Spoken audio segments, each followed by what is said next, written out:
由關可慧同大家睇天氣，影響廣東沿岸嘅東北季候風今日逐漸緩和，本港日間風力微弱，下晝部分時間有陽光，中環能見度超過10公里。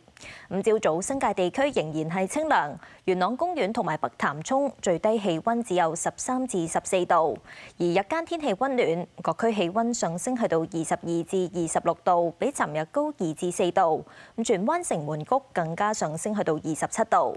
轉睇下，11點鐘氣温係20度，相對濕度81%。交俾天氣先生。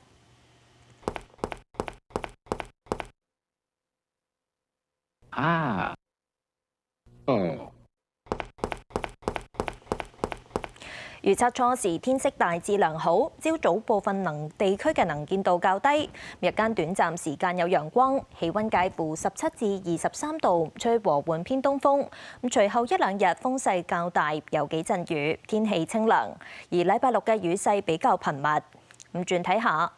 日本嘅花粉季節將會喺今個月展開，未來2、3日，九州、四國同埋關東一帶有零散嘅花粉喺空氣中漂浮。雖然數量唔多，但係呼吸道敏感嘅人外出嘅時候要注意啦。預料今年日本花粉季節，除咗北海道同埋九州東部之外，大部分地區花粉數量將會比常年平均值高。而關東同埋甲信地區花粉數量更加可能會比常年平均值高出1倍。跟住睇埋其他城市嘅天氣預測。廣州多雲，澳門明朗；廈門多雲，台北落雨；上海多雲，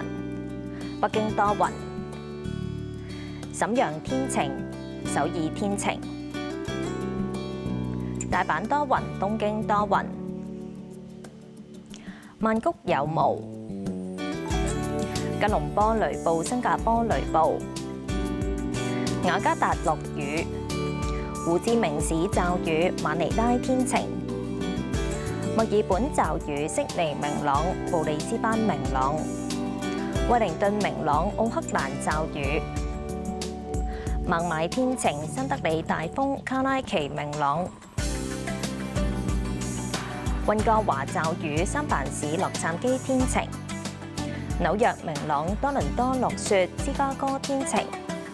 羅馬有霧，蘇黎世多雲，巴黎多雲，法蘭克福、倫敦多雲，阿姆斯特丹落雨。